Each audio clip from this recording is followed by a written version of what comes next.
రాత్రి మనం త్రైతాన్ని గురించి, తర్వాత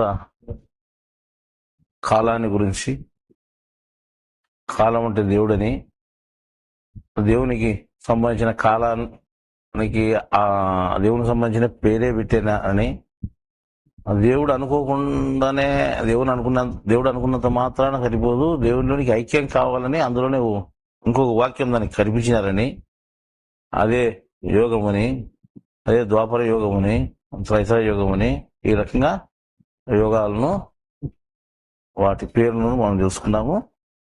తర్వాత ముఖ్యంగా మొట్టమొదటినే త్రైతం అనేది బయట కూడా ఉందని చెప్పుకున్నాం. బయట విద్యుత్ రూపంలో కూడా ఉందని మనం చెప్పుకున్నాం. తర్వాత ఇప్పుడు ప్రారంభించే ముందు కూడా మనం త్రైతాన్ని గురించి చెప్పుకుంటాం. అంటే రాత్రి కాలాన్ని గురించి చెప్పుకున్నాం కదా. రాత్రి కాలాన్ని గురించి చెప్పినప్పుడు కాలాన్ని సమర్థించిన సమానమైన పేరు, సమర్థమైన పేరు మనం చెప్పుకున్నాము. అది పేరు కాదని చెప్పాలి కానీ బిరుదు లాంటిది. తర్వాత ఇప్పుడు అదే కాలాన్ని మనం చూసుకుంటే పంచాంగం రూపంలో ఉందనుకుందాం. దాన్ని దినాలు, నెలలు, సంవత్సరములు అంటాం. అంటే దాన్ని 3 భాగాలు చేసుకొని దినములు 30 దినాలు అయితే ఒక నెల, అట్లాంటి 12 నెలలు అయితే ఒక సంవత్సరము. అవి 30 దినాలు 12 నెలలు ఉన్నది కానీ సంవత్సరం పెద్దది, దానికంటే సన్నది నెల, దానికంటే సన్నది దినము. అర్థమైందా? ఈ రకంగా దినాలు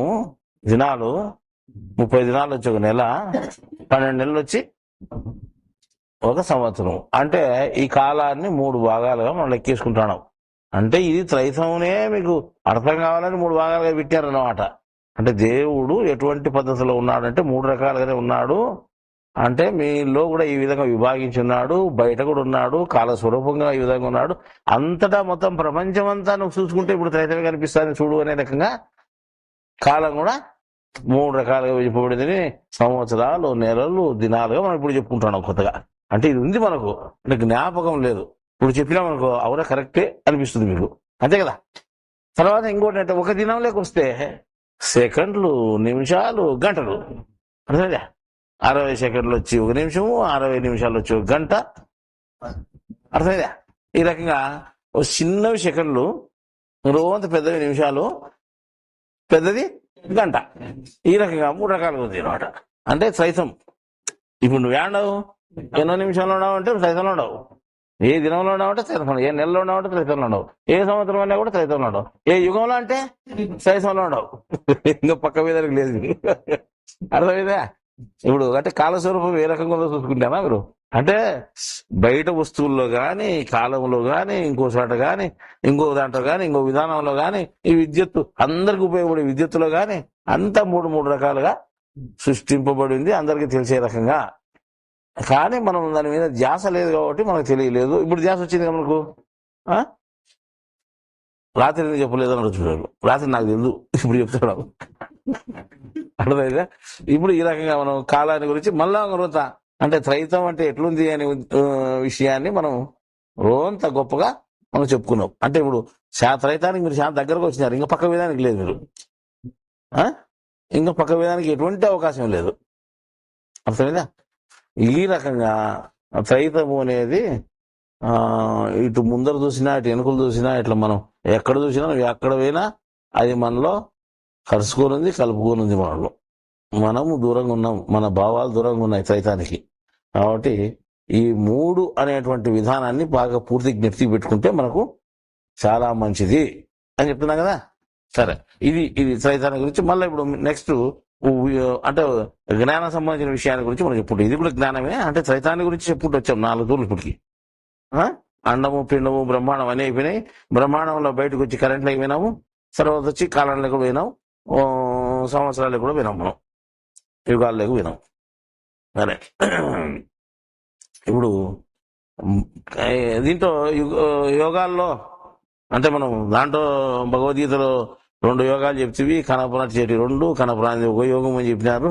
వీటికి వచ్చేసరికి 4 యోగాలు అని చెప్తానంటే 4 యోగాలు చేసేటివి కాదు, నువ్వు దేవుడిలోకి కలిసిపో అని చెప్పేది అంతేగాని ఆ కలిసిపోయే విధానం ఎట్లా అంటే భగవద్గీతలు ఎత్తుకుంటే 2 రకాలు ఉన్నాయి. ధర్మయుక్తంగా ఉండేది, ధర్మాలు లేనిది ఒకటి ఉంది, అంటే ధర్మాలు లేనిది ఒకటి ఉంది, అది మీకు తెలుసు, భక్తి యోగం అని. అదే ధర్మాలు ఉండేటివి కర్మయోగము బ్రహ్మయోగం అని కూడా తెలుసు మీకు. దాని గురించి ఎక్కువ చెప్పాల్సిన పని లేదు. ఈ రకంగా యోగం అంటే 3 రకాల ఎనికి చూసుకోవాలా, ఏదంటే యోగం అంటే ఆడ 4 మనకు కనిపించేటట్టు చూసుకోవాలా, అది అన్నమాట. ఇప్పుడు లాస్ట్ లో చివరిది ఏది, కలియుగము అన్నాం. అసలు కలి అంటే నాశనం అని కూడా చెప్పాం మనం. కలి అంటే నాశనము అని, నాశనం అయిపోతే మిగిలేది, నాశనం అయిన తర్వాత ఉండేది ఏది, పరమాత్మ, అవ్యక్తం అనేది. ఈ రకంగా ఈ కలి అనేది నాశనము అంటే, ఈ కలి అనేది నాశనం అనేది అది బాగా కనిపించాలని మనకేం చేశాడంటే దేవుడు ఆ కలిని మనలోనే పెట్టాడు అనమాట. అంటే కలిని ఎక్కడ పెట్టాడు మనలో నాశనాన్ని అంటే, నువ్వు ఆహారం వేస్తున్నావు, అది నాశనం అయిపోతూ ఉంది. అర్థమైందా? రాత్రి ఆహారం వేసినాము, అది నాశనం అయిపోయింది. ఎక్కడ నాశనం అయిపోయింది? ఇక్కడ అయిపోయింది. అర్థమైందా? ఇది కలి. నువ్వెక్కడున్నావు? 4 చక్రాల్లో కింద చక్రంలో ఒకసారి ఉన్నావు. అర్థమైందా? ఇది నాశనం అయిపోయింది ఇక్కడ. దీన్ని ఏమంటున్నామంటే, ఇక్కడ నాశనం అవుతుంది కాబట్టి మనం ఏమంటే ఆ వస్తువు తీసుకురా అంటే ఆ దూరం కూడా అంటాం కదా మనం. దీన్ని ఇది కలి, ఆకలి అన్నాం దీన్ని. అంటే ఈ కలి, ఈ ఏం కలి? ఇది ఆకలి. ఆకలి అంటే ఆకలి అని అందరికీ తెలుసు, ఇది పిల్ల ఉంటుంటే మనం అంటాం. ఆకలి అనేది చాలా దగ్గరుండే మాట మనకు, దగ్గరైన మాట అయినా కానీ నువ్వు ఎక్కడున్నావు అంటే ఈ ఆకలి ఎందుకు వచ్చింది? ఉత్తకలి అనొచ్చు కదా, ఈకలి అనొచ్చు కదా. ఆకలి అంటే దూరము అని అర్థం. అంటే నువ్వు ఎక్కడున్నావు అంటే ఇక్కడున్నావు కాబట్టి నీకు ఇది దూరంగా నాశనం అవుతుంది కాబట్టి దీన్ని ఏమన్నాము? ఆకలి అన్నాం అన్నమాట. అర్థమైందా? ఆకలి అంటే ఇప్పుడు మీకు తెలిసింది అనమాట, తినాము ఆకలి అయితే అంది. అర్థమైందా? ఆకలి ఆకలి అంటే ఏమని ఆడుంది, ఆడ నాశనం అవుతుంది, నాశనం అవుతుంది, నాశనం అయిపోయింది లేదా, నాశనం అయిపోయింది, మళ్ళీ చేస్తాం నా తెక్కని, అంతే కదా. ఆకలి అంటే అయిపోయింది ఆడ అంటే అయిపోయింది లెక్క, మళ్ళీ నీ లెక్క, అంతే కదా. ఆడ ఆకలి అయితే మనం వేస్తాం అనమాట. ఇది రామాయణం అనమాట మనకు ఉండేది. ఈ దేవుడు ఊరిని విడిచిపెట్టకుండా ఇది పెట్టినాడు అనమాట. పెట్టిన వల్ల మనం పని చేయాల్సిన పని వచ్చింది, లేకపోతే హాయిగా కూర్చుండే వాళ్ళం మనం. ఇట్లా ఈ ఆకలి అనేది మనకు దేవుడు ప్రతి ఒక్క శరీరంలోనే పెట్టినాడు. ఇది ప్రతి ఒక్కరికి సంబంధించిన జ్ఞానం. ఇది ఏదో ఆ దేవునికి వెంటనే 4 శంఖాలు కొట్టుకుంటే అది శంఖాలు కొడతావు, 3 కొడతావు, 2 కొడతావు, ఉంటే 12 కొట్టచ్చు, లేకపోతే 1 కొట్టచ్చు. అది లేకపోతే అది బయట వ్యాపారం. అది ఎంత ఇది బయట వ్యాపారం గురించి మనం ఎప్పుడు మాట్లాడుకోలేదు. మనం మాట్లాడుకునేదంతా శరీరాన్ని గురించే మాట్లాడుతున్నాం. శరీరాన్ని గురించి చాలా ఏళ్ళ నుంచి మాట్లాడుతాం, ఇంకా మనకు తెలియదు ఈ శరీరంలో ఉన్నట్టుని. ఇప్పుడు ఆకలి అనేది కూడా కొత్త తెలిసింది మనకు. ఆకలిని పేరు ఎందుకు పెట్టాడు దేవుడు? ఆకలిని పేరు ఎందుకు పెట్టబడింది అంటే దూరంగా నాశనం అయ్యేది, అంటే దగ్గర నాశనం అయ్యేది కూడా ఒకటి ఉందన్నమాట. అంటే నువ్వు ఈయనే ఉండవు, నీ పక్కనే ఇంకోటి ఉంది అనమాట. ఏంది? కర్మ అనేది. నీ దగ్గర 2వ చక్రం ఏంది? కర్మచక్రం అనమాట. అంటే బయట చూసే వాళ్ళకి ఈ చక్రాలు ఎటు పెట్టుకున్నారని అర్థం కాదు చాలా మందికి. ఇది కిందిది గుణచక్రం, అందులో నువ్వు ఉన్నావు. 2వది కర్మచక్రం, దాంట్లో నువ్వు చేసుకునే కర్మలు ఉన్నాయి. అది కాలిపోతే, అది నాశనం అయిపోతే, ఇక్కడ నాశనం అయిపోతుంది కలి, ఆకలి. ఇది నాశనం అయిపోతే ఈకలి. ఇది ఈకలి అంటే దగ్గరగా ఉండేది. దగ్గర ఈ వస్తువు తీసుకురా అంటాం, అంటే దగ్గరగా ఉండేది కాబట్టి ఈ వస్తువు అంటాం. దూరంగా ఉండే వస్తువుని ఏమంటాం? ఆ వస్తువు అంటే దూరంగా ఉండేది అని అర్థం. ఇప్పుడు ఈడ నా కలిని ఏమంటున్నావు? ఆకలి అంటున్నావు. ఈడ కలిని ఏమంటున్నావు? ఈకలి. నీకు దగ్గరగా ఉండే కలి. అంటే నువ్వు ఎక్కడ ఉన్నావు? ఇప్పుడు అందరికి గుర్తుండిపోతుంది నేను ఇక్కడ ఉన్నాను అని. నేను ఇక్కడ ఉన్నానని అందరికి తెలిసిపోతుంది అనమాట. నేను ఇక్కడ ఉన్నానని తెలిసిపోయినప్పుడు నీకు దగ్గరగా ఉండేది ఈకలి, దూరంగా ఉండేది ఆకలి. ఇది ఏ పుస్తకాలు ఉండదు, చాలా జ్ఞాపకం పెట్టుకోవాల్సిన విషయం, అంతే కదా. నీకుందే ఆకలి లేదా? ఆకలి లేడు లేడు అంటే ఇప్పుడుందో లేదో కానీ ఇంకా చెప్పుకొని వచ్చింది అది. కానీ ఈకలి మాత్రం ఎవరికి లేదు. ఎంత అయిపోతుంటే దాంట్లో స్టాక్ ఉంది అలా. ఇప్పుడు అయిపోతుంటే వేస్తా అంటాము, అది స్టాకే ఉంది, అయిపోతుంది. ఆకలి అనేది ఒకవేళ ముఖ్యంగా మీరు చూసుకున్నారు, ఆకలి అనేది ముఖ్యం కాదు, ఈకలి అయితే చేసుకోండి అని చెప్పినాం. ఆకలి అయితే చేసుకోవద్దండి, ఈకలి అయితే చేసుకోమని చెప్పినాం. ఈకలి అంటారు, ఆకలి అంటారు, యాడ దేశంలో లేని మాటలన్నీ వీళ్ళు ఉపయోగిస్తారు. అనుకోద్దండి, ఇవన్నీ కొత్త కొత్తగానే ఉంటాయి కానీ భాష అంతా అది మనకు ఉండేటువంటి సత్యాలు ఇవన్నీ, మనలో ఉండే సత్యాలు ఇవన్నీ. అర్థమైందా? అంటే సెకండ్లు, నిమిషాలు, గంటలు ఉన్నాయి మనకు ఉండేటివి కదా. ఒకటి అన్నది, ఒకటి మధ్యది, ఒకటి పెద్దది, సరిపోయింది కదా. రాత్రి కూడా 3 పిన్నులు చూపించి ఒకటి పెద్దది అని చెప్పినట్టు. అట్లాగనే దినాలు ఉన్నాయి, నెలలు ఉన్నాయి, సంవత్సరాలు 3 ఉన్నాయి కదా, అది సత్యమే కదా. ఆ రకంగా ఇది కూడా సత్యమే. మనకు ఆకలి ఉండేది అందరికీ తెలుసు. ఒకవేళ ఉన్నాయి దాని విషయం తెలియకపోయినా కానీ సంవత్సరాల కథ, దినాల కథ, గంటల కథ ఇది మాత్రం అందరికీ తెలుసు. ఏది ఆకలి అనేది అందరికీ తెలుసు అన్నమాట. ఆకలి అనేది మన శరీరంలో ఆకలి కోసమే పాటుపడుతున్నారు. ఆకలి గురించే మనం అంతా పనిచేస్తున్నాము. ఎవరి గురించినా ఆకలి గురించే మాట్లాడతాము. ఎవరి వ్యాపారం గురించిన ఆకలి గురించే ఉంటుంది. ఆకలి గురించి, వ్యాపారం గురించి చింత చేస్తాం మనం. అది వద్దు, తగ్గించుకోండి. ఈకలిని గురించి చూసుకోండి మీరు. అంత పొద్దుగులు ఆకలేనా, ఈకలి కూడా కావద్దా మనకు? దాన్ని అందరినీ దాన్ని కూడా కాల్చుకోవాలి కదా. పొద్దుగులు ఇదేసి ఇది కాల్చుకుని, ఇదేసి ఇది కాల్చుకుని, ఇది సరిపోయింది మనకు. అది ఎన్ని ఏళ్ళ నుండి చేస్తాడట, చెవిటి చేస్తాడు. ఒకవేళ అంతటితో అయిపోయినా ఇంత ముందంతా చేసినాం, ఇంతటితో అయిపోయిందంటే లేదు, మళ్ళా ఇంకోసారి పుట్టి మళ్ళీ అదే పని చేయాలా. అసలు లేదనుకో, మనిషికి అయితే ఆకలి ఉంది, జంతువులకైతే ఆకలి లేదేమో అనుకుంటే దానికి కూడా ఉంటుంది. ప్రతి జీవరాశికి, మనుషులకే కాదు ఇదంతా చెప్పే జ్ఞానం అందరికీ వర్తిస్తుంది. ప్రతి జీవరాశికి ఆకలి అనేది ఉంది అని చెప్పుకున్నాం. ఇప్పుడు ఈ ఆకలి అనేది ఈ రూపంలో మనకు ఉంది కదా.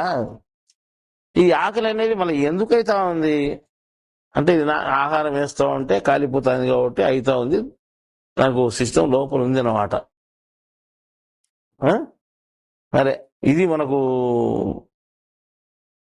ఆకలి విధానము తెలిసింది, ఆకలికి అర్థం తెలిసింది. దీని గురించి గొప్పగా అనుకోకూడదని కూడా మనం అనుకున్నాము. ఈకలి ఉంటుందని జ్ఞాపకం చేసుకునే పొద్దు.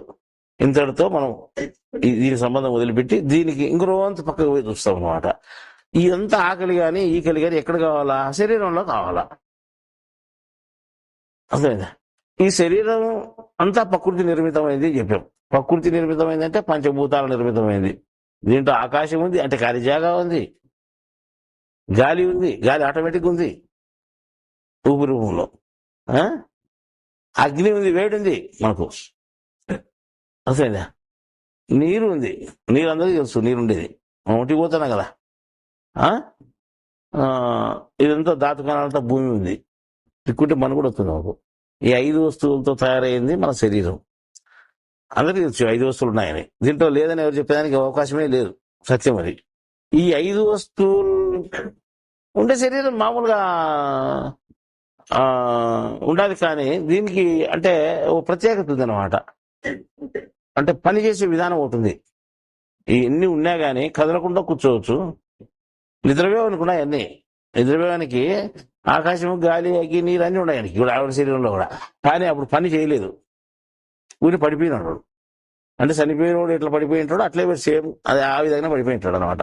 అట్లే ఉంటాడు. కానీ లేచినప్పుడు ఏం చేస్తాడంటే పని చేయగలుగుతాడు. అంటే దీంట్లో ఏదో శక్తి ఉంది, నడిపిస్తా ఉంది అని. ఈ శక్తి ఉంది అని అంటే ఏ శక్తి దీంట్లో ఉంది? మనం ఏమనుకున్నామంటే అంటే 3 ఆత్మలు ఇందులో మిళితమే ఉన్నాయి. అంటే లోపల బయట అంతటా ఉండేది పరమాత్మ, శరీరం అంతటా మొత్తం వ్యాపించి ఉండేది ఆత్మ. కానీ ఇక్కడ ఒకసారి ఉండేది జీవాత్మ అని మనం శాంతులు చెప్పుకున్నాం. శరీరం అంతా ఉండేది ఇప్పుడు ఏమిటిది? ఆత్మ. ఆకలేనేరు ఆత్మ.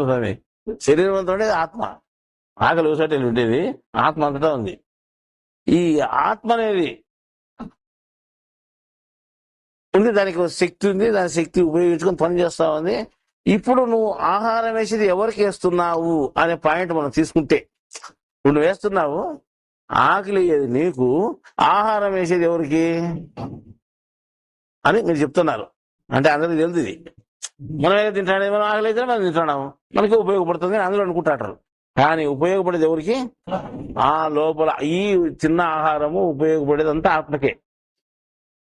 అందుకే దాంట్లో ఎవరికి పోతుంది, ఎవరు పక్కనుండి పెద్ద ఆయన పోతుంది, అది జాగ్రత్తగా ఏంటి అంటే చూసి వేసేది అని చెప్తా ఉంటాం మేము అప్పుడప్పుడు.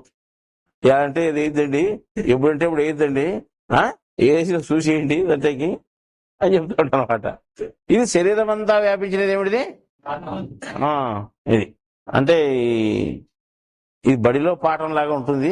అయినా కానీ జాగ్రత్త మనం తెలుసుకోవాల్సింది మన శరీరానికి సంబంధించిన విషయం. ఇప్పుడు శరీరంలో శక్తి ఎన్ని భాగాలుగా ఉంది మనం ఇంతకుముందు కనుక్కున్నాం. మళ్ళీ ఎన్నికి పోతాం కొద్దిగా. శరీరంలో శక్తి, ఆత్మశక్తి ఎన్ని భాగాలుగా ఉంది? అందరికీ తెలుసు, కంఠపటం అది 7 భాగాలుగా ఉంది. అర్థమైందా? 7 భాగాలుగా శరీరంలో వ్యాపించి అది ఎక్కడి వరకు పోతుంది? ప్రతి ఒక్క ధాతు కణం వరకు పోతా ఉంది. అంటే శరీరంలో కణాలు ఉన్నాయి మనకు, ధాతు కణాలు అంటాం. ఈ కణాలను అని ఏమని అంటే కణాలు అంటాం దాన్ని, అండ్ కణాలని పేరు పెట్టాలి, ఏం చెప్పేదానికి లేదు. ఒక చిన్న చిన్న భాగాలు అనుకోండి. ఆ చిన్న చిన్న భాగాలు అంటే కంటికి కనపరానంత భాగాలు, కంటికి కనిపించేది భాగం కాదు. శరీరంలో శక్తి 7 భాగాలుగా ఉంది అని మనం చెప్పుకున్నాం. అర్థమైందా? శరీరం అంతా ఒక భాగం అయితే, అంటే శక్తి లేనిది అయితే, శక్తి ఉండేది 7 భాగాలు. అంటే శక్తి మన శరీరంలో శక్తి 7 భాగాలుగా ఉంది. ఈ 7 భాగాల శక్తి ఒక్క శరీరంలో ఉంది. ఒక్క శరీరంలో 7 భాగాల శక్తి ఉంది. అంటే ఆత్మ ఎన్ని రూపాయలుగా విభజింపబడింది? 7 భాగాలుగా విభజింపబడింది. ఇంతకుముందే ఆ పాఠాలు తెలుసుకున్నాం మనం. తర్వాత ఈ ఆత్మ అనేది 7 భాగాలు అయితే, అంటే ఈ ప్రకృతి అనేది ఒక భాగం అనుకున్నా. ప్రకృతి అనే దాన్ని మనం మాయగా తీసుకున్నాం. మాయ అనే ప్రకృతి అంతా 2 ఒకటే కదా, 2 ఒకటే పేర్లే. అంటే అది ఈ మాయ అనేది ఏ రూపంలో ఉంది నీ శరీరం అంటే గుణాల రూపంలో ఉందని చెప్పాం మనం.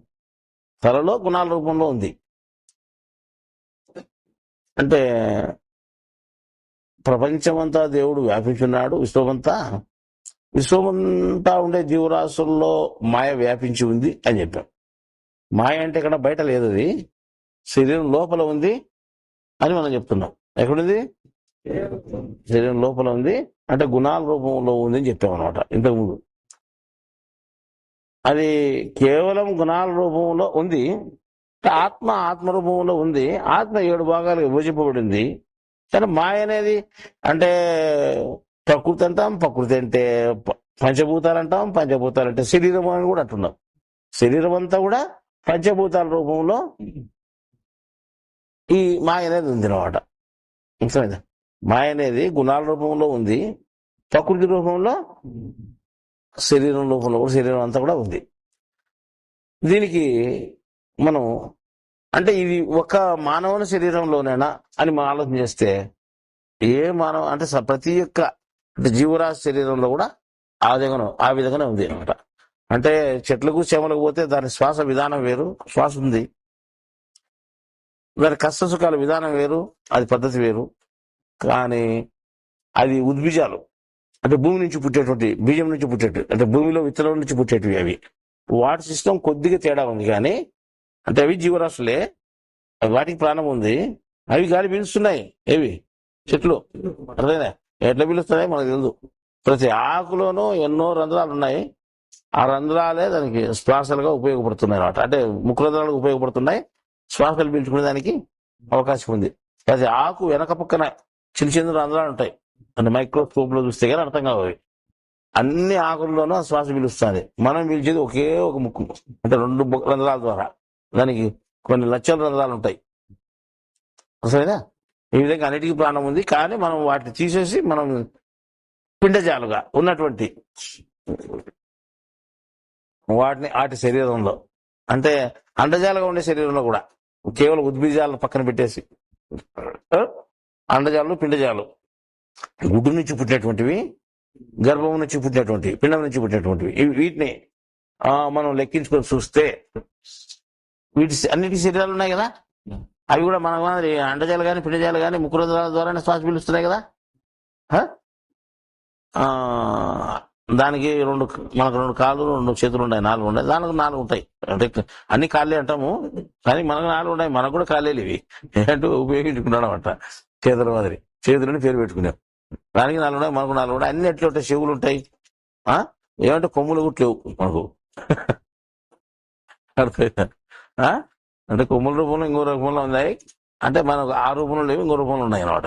అంటే అర్థం చేసుకుంటే ఈ విధంగా అంటే సర్వజీవరాశుల శరీరంలోనూ ఆత్మశక్తి ఉంది, వెన్నెముక ఉంది, వెన్నుపాము ఉంది, వెన్నుపాములో 7 నాడీ కేంద్రాలు ఉన్నాయి.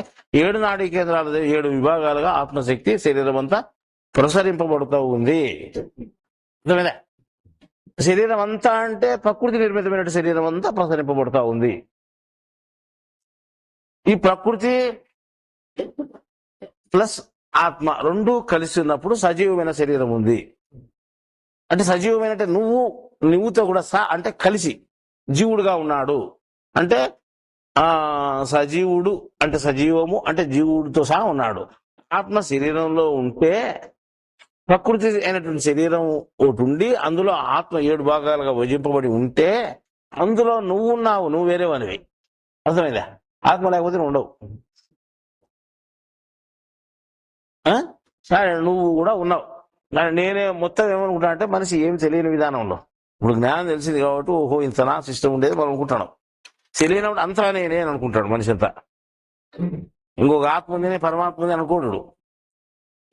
ఉన్నా అంటే ఏమన్నా నేనే ఇప్పుడు నాకంతకు నేను దేవుడిని అనుకుంటాడు. వేదవాదులంతా మనమే దేవులం. వాళ్ళకి దేవుడు అంటే ఇంకోటి ఉన్నాడు మనమే చేస్తున్నాం కాబట్టి మనమే దేవులం. ఇంకోటి చేస్తాడు ఎందుకు అనుకోవాలా అంటే ఎందుకు అనుకోవాలా ఎందుకు అనుకోవాలి క్వశ్చన్ ఇది. అర్థం చేసుకుంటే దానికి జవాబు వస్తుంది. అర్థం చేసుకున్నప్పుడు ఎందుకు అనుకోవాలని అనుకుంటుంటాడు. ఆ రకంగా విధానం తెలుసుకుంటే ఈ రకంగా శక్తి 7 భాగాలకు ఉంది. ఈ ప్రకృతి అనేది ఓ భాగం ఉంది, శరీరం అంతా ఓ భాగం ఉంది, అందులో 7 భాగాలుగా శక్తి ఉంది అని చెప్తాం. ఇది ప్రతి జీవరాశి శరీరంలోనూ కూడా ఉండే విధానం. ఇదేంత కథ అనుకోద్దండి, ఇది మన శరీరానికి సంబంధించిన విషయం. ఇది ప్రతి శరీరంలో కూడా అందరి శరీరాల్లో కూడా ఈ విధంగా ఉంది. ఈ అందరి శరీరాల్లోనూ విభజన చేసి చూస్తే ఇంతకుముందు చెప్పుకున్నాం దాత కణం అనే ఒకటి. ఎన్నో ధాతువులు అయితే అంటే ఇటుక పిల్లలు పెడితే అన్ని ఒకసారి వేస్తే ఒక గోడ అయినట్లు అంతే కదా, ఒక అరుగు అవుతుంది. కొన్ని ఇటుక పిల్లలు చేస్తే ఒక అరుగు అవుతుంది, కొన్ని ఇటుక పిల్లలు ఇస్తే గోడ అవుతుంది, కొన్ని ఇటుక పిల్లలు చేస్తే మనం ఇంకో రకం కట్టచ్చు. ఇట్లా ఏదైనా మనం చేర్చుకునేట్టు ఆ రకంగా ఈ ధాతు కణాలన్నీ చేర్చబడి ఒక శరీరం అయింది, అది మానవ శరీరం. ఇంకా కొన్ని ధాతు కణాలన్నీ చేర్చబడి అంటే ఈ ధాతు కణాలు ప్రతి శరీరంలో ఉన్నాయి. అంటే ఒక ఎద్దుని తీసుకున్నా, ఎనుముని తీసుకున్నా, గాడిదని తీసుకున్నా, కుక్కని తీసుకున్నా, బల్లిని తీసుకున్నా, దోమని తీసుకున్నా, ఈగని తీసుకున్నా, మనిషిని తీసుకున్నా, లేకపోతే ఏంటంటూ ఉన్నాయో 10 దాన్ని ఏదైనా తీసుకో, అందులో ధాత కణాలతో నిర్మితమైంది శరీరం. ఆ శరీరంలో 7 భాగాలుగా శక్తి ఉంది, ఓ భాగంగా ప్రకృతి ఉంది. అందులో అట్లున్నే దాంట్లోనే జీవుడు ఉంటాడు. ఈ పద్ధతి లేకపోతే, ఈ కొలతలు లేకపోతే ఎవడు ఉంటాడు? 6 భాగాలుగా శరీరంలో ఎక్కడైనా ఆత్మ ఉంది అంటే ఎక్కడ ఉండడు. 2 భాగాలుగా ఉందంటే అట్లా ఉండడు. ఖచ్చితంగా 7 భాగాలే ఉంటుంది. ప్రకృతిలో పుట్టిన ఏ జీవరాశికి, కేవలం మనిషికే కాదు, ఇది ప్రతి జీవరాశికి స్వామి తూగద్దు, నిద్రపోవద్దు, నీకే చెప్తాడు ఇది. అర్థమైందా? నీ అనుకుంటే అయిపో అందరు తలగా చెప్తారు మరి అటు శ్యామ నిద్రపోతున్నారని. ఇది ముఖ్యమైన జ్ఞానం, నిద్రపోతుంది ఇది. ఈ రకంగా అంటే మన శరీరంలో అంటే ఏ శరీరంలో కానీ మన శరీరంలో కానీ దేవుడు ఒకటే సిస్టంతో తయారు చేసినాడు కాబట్టి అందరికీ ఒకటే జ్ఞానం వర్తిస్తుందని చెప్తున్నాం. ఈ విధంగానే 7 భాగాల శక్తి, ఒక భాగము శక్తి లేనిది ప్రకృతి ఒకటి ఉంది అన్నమాట. ఈ ప్రకృతి స్వయంగా కదలదు, దీనికి శక్తి అవసరం. అవసరంగా ఈ రకంగా ఉండేది ప్రతి శరీరంలో ఉందని చెప్పుకున్నాం కదా మనం. సరే, ప్రతి శరీరంలోనూ ధాతు కణాలతో నిర్మితమైంది ప్రతి శరీరం అని చెప్పుకున్నాం కదా. ఆ ధాతు కణం వరకు మనం పోయి చూస్తాం.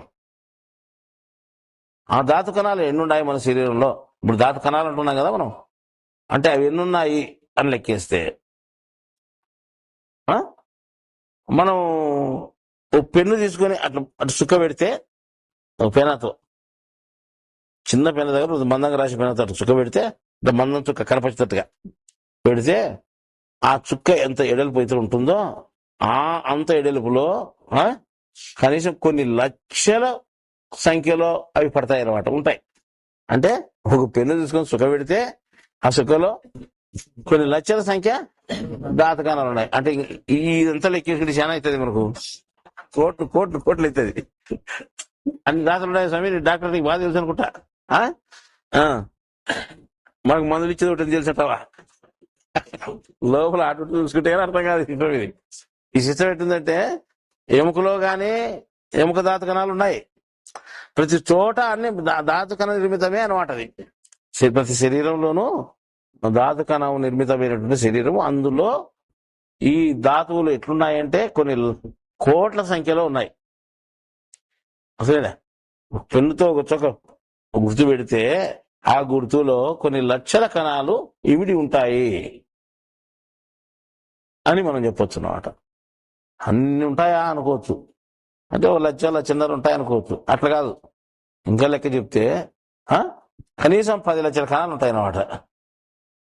ఒక చోట అట్లా పెడితే 10 లక్షల కణాలు ఉన్నాయంటే అవి ఎంత ఉంటాయి చూసుకో.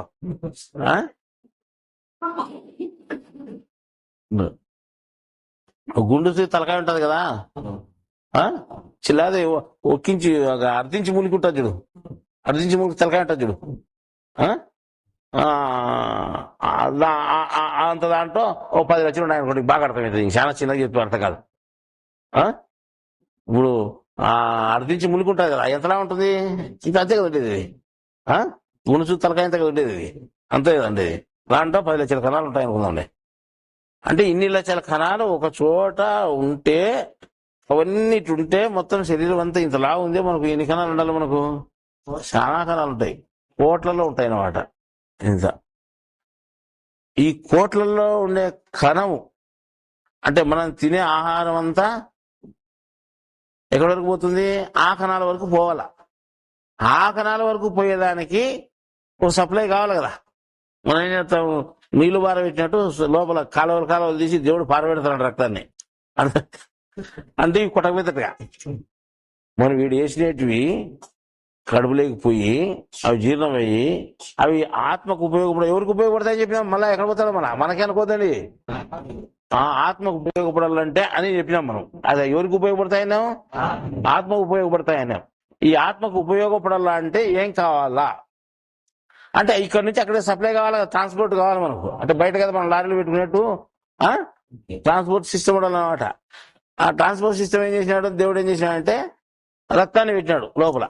లేకపోతే ఉత్త కణాలు పెట్టి పెట్టకూడదా? రక్తాన్ని పెట్టినాడు అనమాట. అదంతా కారిపోయింది అనుకో, ఇటు చచ్చిపోతాడు మనిషి. రక్తం లేదు, తక్కువ అయిపోయింది అట్లా చూడప్పుడే. కాబట్టి ఎంత ఉండాలో అంత ఉండాల. ప్రతి మనిషి శరీరంలోనూ రక్తం పెడుతుంటే తెలుసా మీకు? 6 లీటర్ 5 లీటర్లు కంటే 6 లీటర్లు ఉంటాయి. 5.5, 5.75, 6 అంతకంటే జాస్తి ఉండదు. 5 కంటే తక్కువ ఉందంటే తక్కువనట్టే లెక్క. అంటే ఖచ్చితంగా 6 కొలత చెప్పలేము. 5 నుంచి 6 వరకు ఉంటుంది. అంటే 6 లీటర్లు గుర్తుపెట్టుకోండి, సరిపోతుంది. ఈ రకంగా రక్తం ఎంతుంటే పరిగెత్తంటుంది అన్నమాట. మనకు పరిగెత్తానికి మోటార్ కావాలి కదా. నీళ్లు పారబెట్టాలంటే మోటార్ కావాలి కదా స్వామి మనకు. ఆ మోటార్ ఒకటి ఉంది మనకు. ఎప్పుడు బుడక్ బుడక్ బుడక్ బుడక్ బుడక్ బుడక్ అని వస్తుంటది, పైన కింద వస్తుంటది అనమాట. వీడు వచ్చిందా ఇటు తెలుసుకుంటది, ఎడితే ఇటు తెలుసుకుంటది. ఏంటంటే అది బాగా ఇక్కడ దీంట్లో పోతుంది, దీంట్లో దాంట్లోకి పోతుంది, ఇటు జిమ్ముతుంటది అనమాట. ఆ జిమ్మిన కూడా అలా వస్తుంటది చూడు. మనం పూర్వకాలం కవిలు దాన్ని పెద్దోళ్ళు కవిలు ఎప్పుడు వాళ్ళు ఏం చేస్తారంటే నీళ్లు ముంచి గబక్కి ఇడుతారు అనమాట. అన్ని ఒకటిదిరే ఇడితేనే నీళ్లు పోతుంటాయి. ఒక అల వస్తుంది గబగబ అని నీళ్ళ మీద ఇడిచినప్పుడు, నీళ్ళు ఎక్కువ ఇచ్చినప్పుడు మళ్ళీ సన్నగా అయిపోతుంది. మళ్ళీ ఇడిసరికి మళ్ళీ అల వస్తుంది, మన దూరంగా పోతే సన్నగా అయిపోతాయి. అంటే అలేం పోతా ఉంటుంది, దూరం వరకు పోతుంది. అట్లా కదా ఈడ మనకు కవిల్లో కదా, కవిల బాయిలో నీళ్ళు ఇడిచినట్టు ఈ గుండె నూకుతుంది అనమాట. ఇట్లా ఆ నీళ్లను అంటే రక్తాన్ని నూకినప్పుడు అది అల వస్తుంది చూడు. ఇక్కడ పట్టుకొని చూస్తే 10 ఒక్కరు అల కొడుతుంటది. ఇలా చేతికాడ చూస్తారు చూడు, నాడి చూస్తుంటారు మన పెద్దోళ్ళు అంటే వైద్యులంతా. డాక్టర్లంతా చూస్తారు ఇటు పట్టుకొని టక్ టక్ టక్కని కొడుతుంట చూడు. ఆ టక్ టక్ అనేది కొట్టింది అలా అనమాట. ఆ రక్తము పారుతా ఉంటుంది, దాని మీద ఆలోచంటది. ఇట్లా ఆలోచన ఎందుకు అంటే అన్ని తులు నొక్కుతుంది, ఆలోచన నొక్కుతుంది. ఇది అంత స్పీడ్ గా నొక్కుతుంది. ఎప్పుడు నొక్కుతుంది? ఇది పుట్టినప్పుడు నొక్కుతుంది. అది నూకుతే నువ్వు బతికిండేది, అంతే కదా. అది నిలిచిపోయింది అనుకో, హార్ట్ ఫెయిల్ అంటావు, అంతే కదా. ఏమంటారు? హార్ట్ ఫెయిల్ అంటారు. హార్ట్ ఫెయిల్ అంటే అది నిలిచిపోయింది, ఫెయిల్ అయిపోయింది. మోటార్ నిలిచిపోయింది. మోటార్ నీళ్ళు సప్లై కాదు, నీళ్ళు సప్లై అయిపోతే ఇది చచ్చిపోయినాడు. హార్ట్ ఫెయిల్ ఏమవుతాడు? హార్ట్ ఫెయిల్ అయినాక 1 నిమిషానికి చచ్చిపోతాడు మనిషి. హార్ట్ ఫెయిల్ అయితే చచ్చిపోతాడు మనిషి. తెలిసిందా మీకు?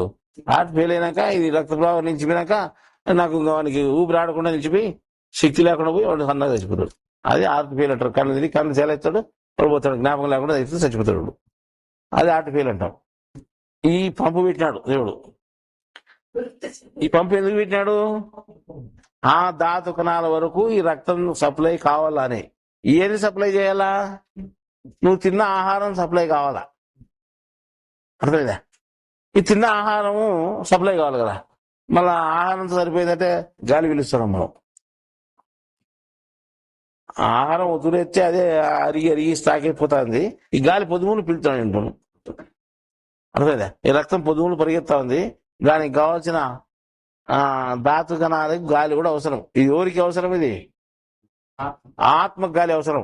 నీకు కాదు స్వామి, జీవునికి ఏమాత్రం సంబంధం లేదు. ఈ గాలి ఆహారం ఈ రెండు ఎవరికి అవసరమో?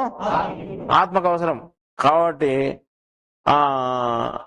ఈ గాలిని కూడా లోపలికి పీల్చబడి ఆ గాలిని కూడా ఈ రక్తంలో కలిపి పంపిస్తుంది అన్నమాట.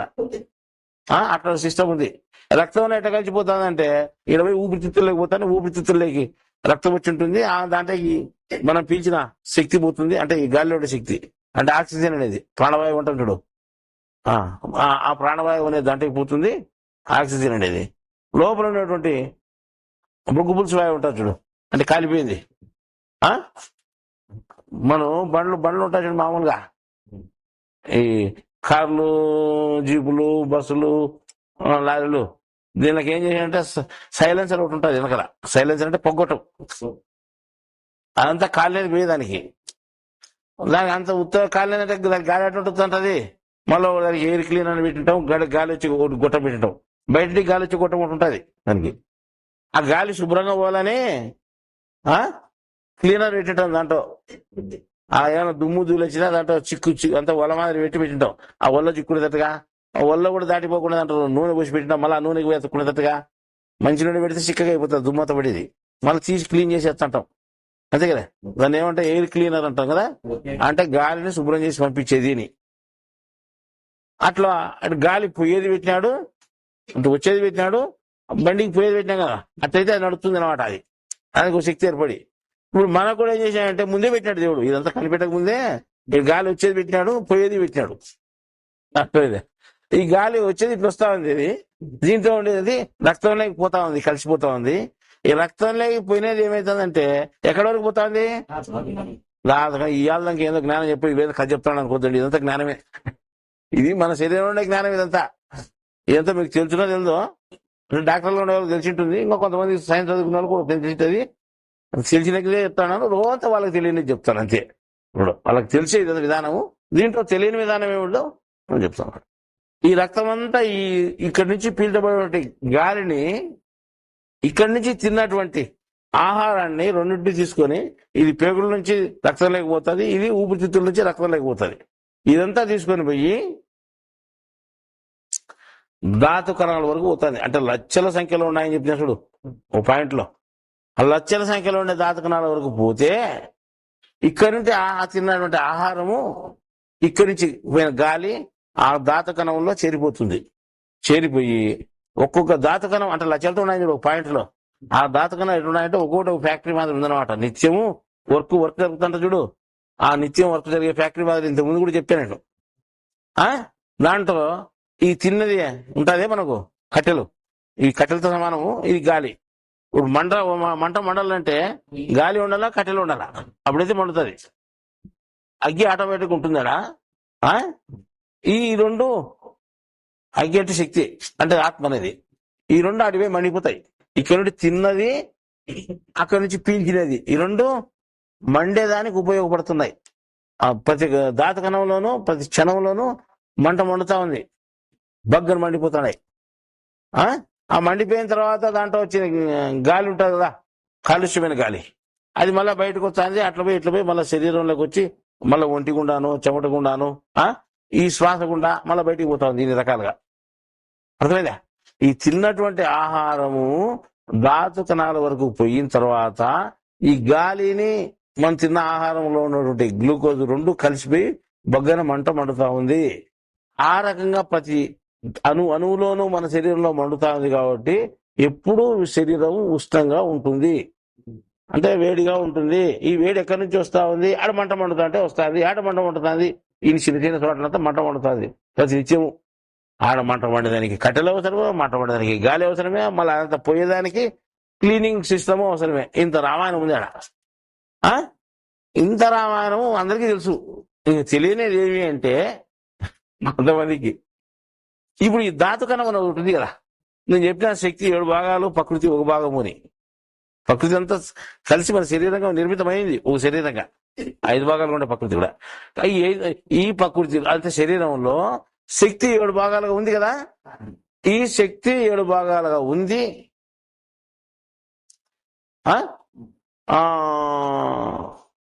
తర్వాత వచ్చి ఇది వచ్చి 1 భాగంగా ఉంది. ఈ మొత్తము అంటే ఈ ధాతు కణంలో ఇవి నిర్మితమై ఉంటాయి. ఇప్పుడు ధాతు కణంలో మండేటువంటి అగ్గి ఒకటి ఉంది అని చెప్పినా నేను. అగ్గి ఎక్కడిది? ఆత్మది. ఒకవేళ ఇక్కడ నుంచి ఆహారం వేసినా, ఇక్కడ నుంచి గాలి వేసినా ఆత్మకణం లేకుండా పోతే అది మండదు. ఇంక అవన్నీ విడతానే వేస్తే వాడు చచ్చిపోయినట్టే లెక్క.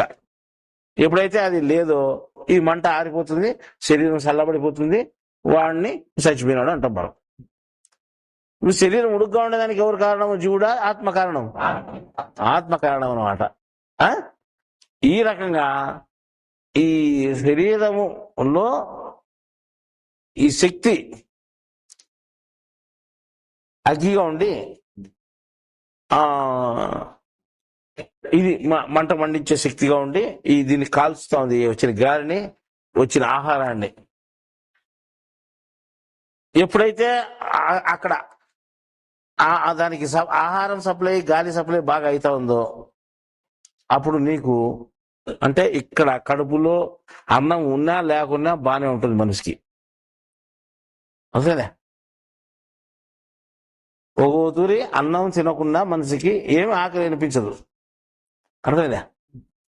అంటే రోజుసేపు ఆకలి అవుతుంది, ఏం తినలేదనుకో ఇంకా ఆకలి కనపడదు. మళ్ళా ఎందుకు కనపరాదు అని అంటే దానికి ఒక సిస్టమ్ ఉంది. ఇక్కడి నుంచి పోయేది ఏందో అక్కడనే తయారైపోతుంది. అది అట్లా సిస్టమ్ ఉంది అన్నమాట. కాబట్టి నీకు ఆకలి కాదు. నీకు ఆకలి ఏదైతే ఖాళీ కడుపు ఉన్నప్పుడు ఆకలి అయ్యేది. మళ్ళీ ఖాళీ కడిపే కదా. ఇప్పుడు నువ్వు తినలేదు కదా నువ్వు పూట, మరి అప్పుడు ఎందుకు ఆకలి కాకుండా పోయింది? రోజుసేపు ఆకలి మళ్ళీ నిలిచిపోయింది కదా. అది ఎందుకు నిలిచిపోయింది? ఆకలి అనే దానికి మూలం ఏమిటిది అని అంటే, ఎక్కడి నుంచి ఆకలి మూలం కారణం ఇది అని అంటే, ఇక్కడ ధాతు కణంలో ఎప్పుడైతే నీకు ఆ కాలేటువంటి పదార్థం తక్కువైందో, ఆడ తక్కువైంది అంటే ఈడ ఆకలి అవుతుంది. అర్థమైందా? ఆడ సప్లై సరిపోయింది అనుకో ఈడ ఆకలి కాదు. రోజుసేపు ఆహారం తినలేదనుకో ఆకలి అయింది మనకు. ఎటువంటి కుదరలేదు మనకు, కర్మ అట్లాంటిది. అంటే ఆ టైం కుదరలేదు మనకు, టైం కూడా ఎక్కడ దొరకలేదు. దొరకనప్పుడు రోజుసేపు కల్లా ఆకలి అయిపోతుంది, ఇంకా ఆకలి కాదు. లేదు పొద్దున్న మంట ఎత్తుకుంటే వాడు పొద్దున్న ఆకలి ఆకలి అనుకుంటాడు, కానీ దాన్ని మర్చిపోతాడు ఆకలిని. ఎందుకంటే అక్కడనే తయారు చేసుకుని సప్లై చేస్తుంది అనమాట అది. ఆ విధంగా శరీరంలో బయట కదిలించేదానికి 7 భాగాలుగా శక్తి ఉండి లోపల మండించే విధానం అంతా కలిసి 1 భాగంగా ఉందన్నమాట. లోపల మండించే విధానం, ఇదంతా కదిలించే విధానం చైతన్యం. చైతన్యం 7 భాగాలుగా ఉంది. మీకు చెప్పుకున్నాం, చైతన్య శక్తి 7 భాగాలుగా ఉందని. 7 నాడీ కేంద్రాల ద్వారా సప్లై అవుతా ఉందని. ఇదంతా వచ్చి శరీరం అంతా ఈ చైతన్యం అంతా కలిసి అగ్ని రూపంలో ఉంది. అనువున ఈ లోపల బయటికి కదలికల రూపంలో ఉంది. బయటికి కదలికల రూపంలో 7 భాగాలుగా ఉండి అగ్ని రూపంలో 1 భాగం ఉంది. టోటల్ గా మనం లెక్కేసుకుంటే అంటే అగ్ని రూపం అంతా ఒకటి. అగ్గి అనేది మన శరీరంలో ఉందని చెప్పుకుంటున్నాగా మనం. అయ్యేది ఈయన బయట కట్టెలు పెట్టి శాఖం వస్తుంది మనకి. ఏమన్నా చూడ ఎవరికైనా కట్టెలు పెట్టిన శాఖం అది ఏ శాఖం స్వామి? ఆత్మ యొక్క అగ్ని శాఖము. బాగా గుర్తుపెట్టుకోండి. ఇప్పుడు ఈ శాఖం అంటాడు కదా మనం. వేడి ఒకరు తలకాయ కాలుతుంటది, ఒకరి మామూలు చల్లగా ఉంటుంది, ఒక రకంగా ఉంటుంది, ఒకరు విపరీతంగా కాలుతుంది. జ్వరం వచ్చడానికి చాలా కాలుతుంది. వానికి ఏమైనా కట్టెలు పెట్టి మండ చేసినా మనం ఏమన్నా మనకి ఏమైనా జాచిగాను ఏం లేదు. చూడు కట్టెలు పెడితే ఆడదట్టుకుంటాడు. కట్టెలు పెట్టి మనసేకనే వేడవుతుంది. ఈ వేడంతా ఎక్కడ తయారవుతుంది? లోపల ఆత్మకి ఎప్పుడైతే సరిపోలేదో అప్పుడు వేడి ఎక్కువ పుట్టించింది అనమాట. ఎక్కువ పుట్టిందంటే ఆత్మకు సరిపోయింది ఏదో ఉంది, ఇది అంటే ఏదో జబ్బు ఉంది లోపల అని గుర్తు. జ్వరము రోగం కాదు, జ్వరము రోగానికి గుర్తు. అంతే కదా? జ్వరం రోగం కాదు ఎప్పటికీ. జ్వరం అనేది రోగం అనుకుంటారు పొరపాటు. శరీరంలో ఏదైనా ఫాల్ట్ ఉంటే ఆ ఫాల్ట్ను సరి ఉంది అని గుర్తింపుగా బయటికి ఎక్కువ వేడైపోతుంది అనమాట. దాన్ని ఏమంటాము అంటే ఆ వేడిని ఏమంటాము? ఆ వేడి ఎక్కడి నుంచి పుడుతుంది? ఏ అగ్గి వల్ల పుడుతుంది అనుకుంటున్నాం మనము? బయట మనం కట్టెలేసి మండసేచ్చే వచ్చే అగ్ని అది ఏమాత్రం కానే కాదు. ఎవరు కట్టలేసి మంట చేయలేదు. లోపల లోపల స్వయంగా ఆత్మ అనేది ఒకటి ఉంది. అది అగ్ని స్వరూపంగా ఉంది. ఆ వేడే నీకు కనిపిస్తుంది. ఆత్మ అంట అగ్గి అంట ఏడుంది, ఆత్మ అనేది లేదు అంటాడు. ఆత్మ లేదు, అగ్గి అంటుంటుంది నీకు. నువ్వు మంట చేసుకునేవేమన్నా దానికి శాఖ పెట్టుంటుంది. ఆత్మ అనేది శరీరంలో ఉంది అనేది గుర్తుగా ప్రతి ఒక్కరికి శరీరంలో వేడి ఉంది. అర్థమైందా? ఆత్మ అనేది బాగా పెద్ద నిరూపణ. అది ఎవడు శాఖం పెట్టలే బయట నుంచి. కాబట్టి ఆత్మ అనేది శరీరంలో ఏడు శక్తి అంటే 7 కేంద్రాల నుంచి బయట విడుదలై వచ్చి శరీరం అంతా ప్రాకి ఒక శక్తిగా ఉంది అన్నమాట. అంటే టోటల్ గా అగ్ని రూపంలో మొత్తం శరీరం అంతా అగ్ని రూపంలో ఉండేటువంటి అంటే 7 భాగాల శక్తి ఒక శరీరంలో అగ్ని రూపంగా ఉంది. మొత్తం టోటల్ గా మనం ఏం చేయాలంట 7 భాగాలుగా వచ్చి శరీరం అంతా వ్యాపించి అగ్ని రూపంలో ఉంది ఇది అని మనం లెక్కేసుకుంటున్నాం. అర్థమైందా? ఇప్పుడు ఆకలి ఎక్కడి నుంచి అవుతా ఉంది? ఇక్కడ ధాతు కణంలో ఎప్పుడైతే ఆహారం తక్కువైతుందో అప్పుడు ఈడ ఆకలి అవుతుంది. శరీరం నాశనం అంటే ఆహారం నాశనం అయ్యేది ఇక్కడ అనమాట. నాశనం అయ్యేది ఇక్కడ, సప్లై అయ్యేది ఇక్కడ. అంతే కదా? ఇప్పుడు మనం ఒకదాన్ని కింద మంట పెడతాము, కట్టెలు కాలుస్తాము. కట్టెలు కాలిస్తే పైన నీళ్లు కాగుతున్నాయి. మనకు ఉపయోగపడేది పైన నీళ్లు కాగేదానికి. పైన కుండ పెట్టి పాత్ర పెట్టి దాన్ని నీళ్లు పోసి మనం ఉపయోగించుకుంటున్నాం. నీళ్లు శాఖం ఎక్కాలంటే ఏం చేయాలి? మనం కింద కట్టెలు పెట్టి కాలుస్తున్నాం. ఈ కట్టెలు కాలుతాయి కానీ దీని ఉపయోగం ఎవరికి? పైన నీళ్లకు. ఆ నీళ్ళు ఇంకొకరికి ఉపయోగపడతాయిలే. నీళ్లు కాగాలంటే ఈ పని చేస్తున్నాం. అంటే ఈడ ఈ ధాతు కణానికి మండే ఇంధనం తక్కువైందనుకో, అప్పుడు తక్కువైందని చెప్తాది ఈడ. అంటే ఈడ వచ్చే ఇంధనం ఆడికి సప్లై అవుతుంది. అంతే కదా? ఎవరికి సప్లై? ఆటికి. శాఖ వేరుకాలు నీళ్లకు, మంట ఈడ.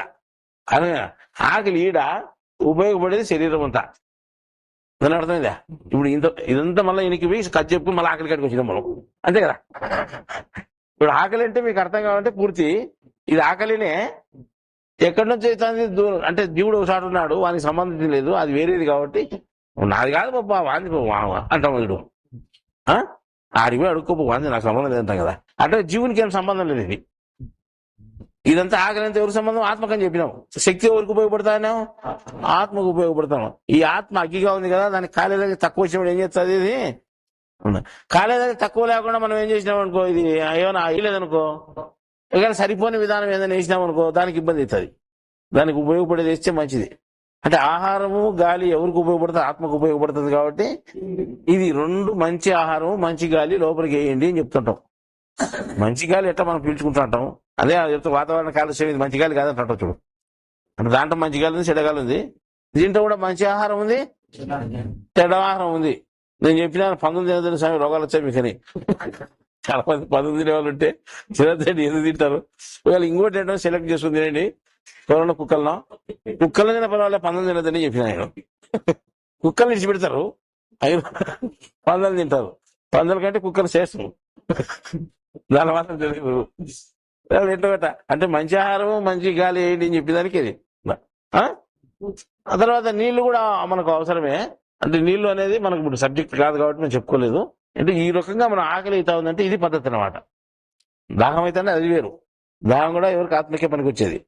ఆకలి గురించే మనం మాట్లాడుకుంటున్నాం కాబట్టి ఇది అన్నమాట విషయం. ఏమని? ఈ ఆకలి యొక్క విధానం ఎక్కడి నుంచి వస్తుందంటే ప్రతి ధాతు కణం నుంచి కొన్ని కోట్ల ధాతు కణాల నుంచి ఎప్పుడైతే దానికి ఇంధనం తక్కువైందో, కాలేటువంటి వస్తువు తక్కువైందో, కాలే వస్తువు ఏమిటి మన శరీరంలో? ఆహారం అన్నమాట. ఆహారాన్ని మనం గ్లూకోజ్ అంటున్నాం. అది గ్లూకోజ్ రూపంలో పోయి కాలుతుంది కదా. అర్థంలే? మంట మనం చూడు, ఆక్సిజన్ అంటే బాగా మండుతుంది కదా, కార్బన్ డైఆక్సైడ్ అయితే మండదు కదా. మనకు తెలుసు బయట అది విధానం. ఆక్సిజన్ చూపించే మంట బాగా పులుగు మండుతుంది, కార్బన్ డైఆక్సైడ్ వేస్తే మండి ఆరిపోతుంది అనమాట. అలాగే కార్బన్ డైఆక్సైడ్ సిలిండర్లు మనం ఇక్కడ పెట్టుకుంటాం. ఏడా దీంట్లో సినిమాలు అంతా ఎర్ర మంటగిన ఏడన్నా అంటుకుందంటే అది కొడితే గిన గప్పకన ఆరిపోతుంది. అది ఆ గ్యాస్ కొడితే ఘాట్ అయింది అనమాట. అది వాసన ఉండదు కానీ ఘాటుది. ఇది కార్బన్ డైఆక్సైడ్. ఆ రకంగా కార్బన్ డైఆక్సైడ్ ఆక్సిజన్ పోయి కాలిపోతే కార్బన్ డైఆక్సైడ్ వస్తుంది. ఆ కార్బన్ డైఆక్సైడ్ అంతా మన శరీరంలో ముక్కల ద్వారా పోతా ఉంది. మళ్ళీ తిరిగి ఊపిరితిత్తులోకి వచ్చి ఇది అక్కడ పోతుంది, అది ఇక్కడ వస్తుంది బయటికి. ఇట్లా రావడము పోవడము ఈ రవాణా సౌకర్యం అన్నట్టు మనకు. అంటే ఈ మంచిది పోయి చెడ్డది వచ్చేదానికి ఈ దేవుడు ఇంత సిస్టమ్ పెట్టాడు దీంతో. అర్థమైందా? ఇప్పుడు ఇదంతా ఒక్కసారి ఆకలి కాటికి వచ్చినాం కదా మనం. ఈ ఆకలినే ఇంకో రకంగా చెప్పుకుంటే, ప్రతి శరీరంలోనూ ఆత్మ 7 భాగాలుగా 7 నాడీ కేంద్రాలుగా పోయి శరీరం అంతా అగ్ని అయి మండుతా ఉంది. అంటే మీరు ఒక దృష్టి చూస్తే శరీరంలో ఓహో ఇంత మంట ఉంది, ఇంత శక్తి ఉంది మనకు అర్థమైపోతుంది. ఇక టోటల్ గా అంటే 7 భాగాల శక్తి ఒక భాగం అగ్గిగా ఉంది కాబట్టి టోటల్ గా మనం 8 అనుకుంటున్నాం మనం. అంటే ఆత్మ అంతా 8 రూపాయలు, అంటే అక్కడ శక్తి రూపంలో వచ్చి అగ్గి రూపంలో ఉంది. మనం టోటల్ గా వేసుకుంటే ఆత్మ 8 భాగాలుగా ఉంది శరీరంలో. ప్రకృతి శరీరం అంతా ఒక భాగంగానే ఉండేది, శరీరం అంతా ఒక భాగం ఉంది. అర్థమైందా? మళ్ళీ ఇప్పుడు ఈ 8 అనేది మనకు గుర్తుండేటట్టుగా ప్రతి శరీరంలోనూ, అంటే ప్రతి ధాతు కణంలోనూ ఈ ప్రకృతిని, దేవుని యొక్క శక్తిని, అంటే ఆత్మ యొక్క శక్తిని గుర్తింపుగా ప్రతి ధాతు కణం ఉంది. నువ్వు శరీరాన్ని వేసుకుంటే ఆత్మ అనుకున్నావు కదా, చిన్న ధాతు కణంలో మనం చూస్తాం. అంటే ఫ్యాక్టరీ లాగా పనిచేస్తుందని చెప్తాం కదా, ఆ ఫ్యాక్టరీలో ఎన్ని గోడలు ఎన్ని కిటికీలు ఉన్నాయి మనం చూస్తాం. అంటే దాని దగ్గరికి లోపల పోయి, అంటే ఒక్క గుండె సూది తలకాయ మీద కొన్ని లక్షల కణాలు పడతాయి, దాదాపు 10 లక్షల కణాలు అని చెప్పినాం మనం. దాదాపు 10 లక్షల కణాలు పడతాయి అని చెప్పినాం. ఎంత జాగ్రత్తగానండి, నిద్రపోతండి. 10 లక్షల కణాలు పడతాయి అంటే అన్ని కణాల్లోనూ ఒక్కో కణాలను తీసుకుంటే అది ఎంత చిన్నగా ఉంటుంది, అది కండ కనిపించేది ఏం కాదు అది. ఆ దాంట్లో మళ్ళా ఎన్ని రకాలుగా ఉంటది, కిటికీలు, అల్మార్లు, గోడలు అన్ని ఉంటాయి అన్నమాట. మనకి ఎన్ని ఉంటాయి అన్ని ఉన్నట్టే లెక్కేసుకుందాం. లేకపోతే ఇప్పుడు మనం దాన్ని మనం భాగాలు చేసుకుని చూడాలంటే భాగాలు వేరువేరుగా ఉంటాయి కదా భాగాలు. ఏది దాన్ని భాగాలు చేసుకుని చూస్తే అంటే ఒక ఫ్యాక్టరీ లాగా ఉంది, అది మంట మండుతా ఉంది. ఆ మంట పడిన వేస్ట్ అంతా బూడిదంతా పక్క తీసేయబడతా ఉంది. ఆ పొగ అంతా పక్కకు పోతా ఉంది. పొగ బూడిద ఉండొచ్చు కదా మనకు మంట పడితే. ఆ పొగంతా మళ్ళా ముక్కల ద్వారా బయటకు వస్తుంది మనకు. అర్థమైందా? ఆ తర్వాత వచ్చి పొగ కూడా కింద మంట పడుతుంది, పొగ కూడా శాఖం ఉంటుంది కదా, ఆ ఒక చెవి కూడా శాఖం అవుతుంటది ఇట. పొయ్యగాలు చల్లకపోతే అక్కడ మంట మండి వస్తుంటది కదా, ఇటు శాఖం అవుతుంది. పోయేప్పుడు చల్లనే మామూలు పోతుంది, కానీ వేడి పోతుంది అన్న. పోయే చల్లగాలు ఇచ్చినా గానీ లోపల వచ్చాక మనకు శాఖం వస్తుంది. ఈ శాఖం ఏంటంటే వస్తుంది స్వామి, పొయ్యి కంటే వస్తుంది ఫ్యాక్టరీలోటి పొగ. ఇదంతా అర్థమైంది ఇప్పుడు. ఏమైతే కొత్త పాట గుద్ది ఈ రకంగా ఉంటుంది వాటిని చూసుకుంటే శాఖం మొత్తం ఉంటుంది. ఈ శాఖం అంతా ఎక్కడ వస్తుందంటే ఆ గొట్టం ఫ్యాక్టరీ గొట్టం కూడా వస్తుంది మనకు. ఇదంతా దాతకాలం తీసుకుంటే ఫ్యాక్టరీలకు గుర్తించుకున్నాం కదా మనం. ఈ ఫ్యాక్టరీ ఎంత ఉంది అంటే 8 భాగాలు ఉంది స్వామి. ఈ ఫ్యాక్టరీ అనేది 8 భాగాలు ఉంది. చుట్టూ కాంపౌండ్ ఉంటుంది ఫ్యాక్టరీ కూడా. అంటే ఫ్యాక్టరీ కాంపౌండ్ కూడానా అనుకోవచ్చు మీరు.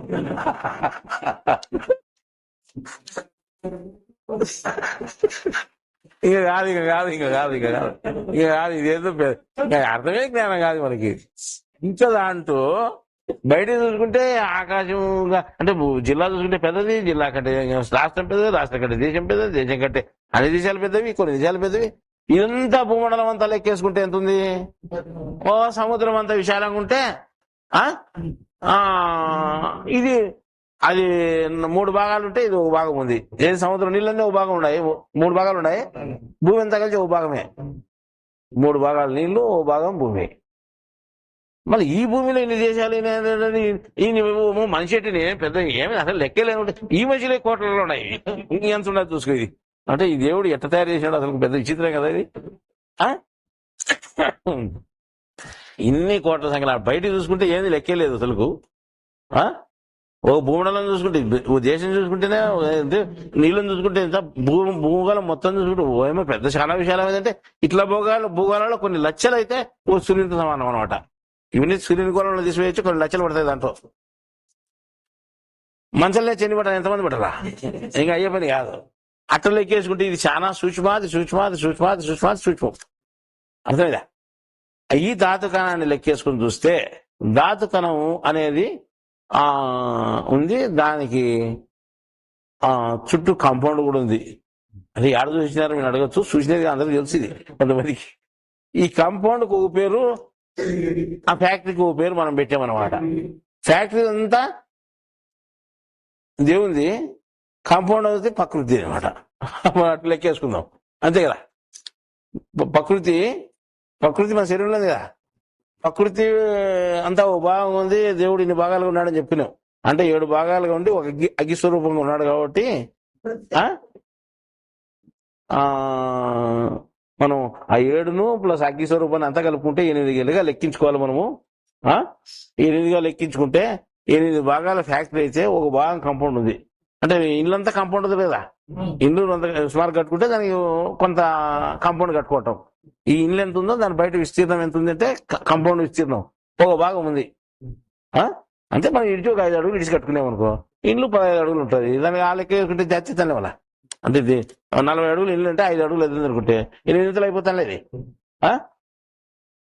ఆ లెక్కలో అది ఒక భాగము కాంపౌండ్ ఉంటే ఆ కాంపౌండ్ ఎంత ఉందో అంత 8 ఇంతలు ఇది ఉంది అనమాట. 8 ఇంతలు లెక్క వేసుకుంటాం. 7 ఇంతలు ఇది శక్తి, ఒక ఇంత అగ్ని.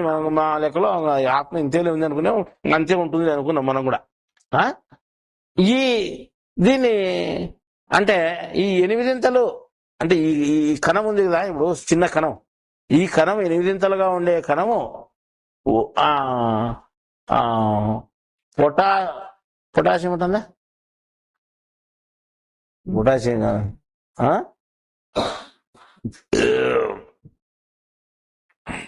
పొటాషియం క్లోరైడ్ అనేది ఉంటుంది చూడు. సోడియం క్లోరైడ్ ఉంది కదా స్వామి. సోడియం క్లోరైడ్ తెలుసు కదా మీకు. ఉప్పా నాకు తెలుసులే, ఇంగ్లీష్లో తెలుసు సోడియం క్లోరైడ్ అని. సోడియం అనేది ఉంటుంది కదా, పొటాషియం అనేది కూడా ఉంటుంది అనమాట. ఈ 8 భాగాలు పొటాషియం అనే పదార్థం తయారైంటది. ధాతుకణం అంతా పొటాషియం అనే పదార్థం తయారైంటది అనమాట.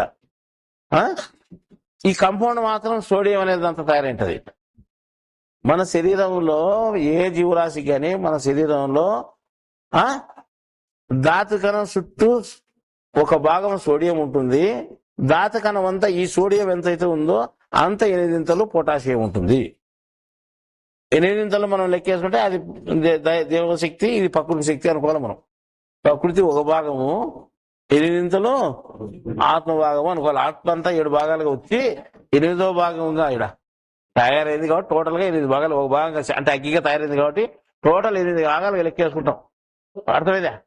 శరీరం ఇక్కడ నుంచి ఆత్మ 8 భాగాలుగా సప్లై అవుతుంది, శరీరానికి 7 భాగాలుగా సప్లై అవుతుంది. వచ్చి శరీరం అంతా కలిసి ఏమైతే ఒక భాగంగా అగ్గిగా ఉంటుంది, మండుతా ఉంది. కాబట్టి టోటల్ గా మనం లెక్కేసుకుంటే 8 భాగాలు అట్ట లెక్కేసుకునే సరిపోతుంది. ఒకవేళ అట్ట లెక్కేసుకుని తెచ్చిపెట్టు, సైన్స్ ప్రకారం మీరు చూస్తే ధాతుకణం చుట్టూ సోడియం అనేది ఒక భాగం ఉంటే 8 భాగాలు పొటాషియం ఉంది అనమాట. కొన్ని కోట్లలో ఉన్నాయి.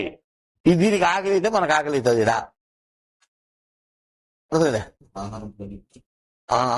ఇప్పుడు మాకు ఇంతకుముందు మామూలుగా ఆహారం తగ్గిపోయి ఆకలి అయింది. ఆకలి తినుకుంటూ కూర్చుంటే మీటింగ్ ఉంది కదా మనము అని కూర్చున్నాం. వెళ్ళి కూర్చున్నాక ఆగిరిపోయింది. ఎక్కడ పోయింది?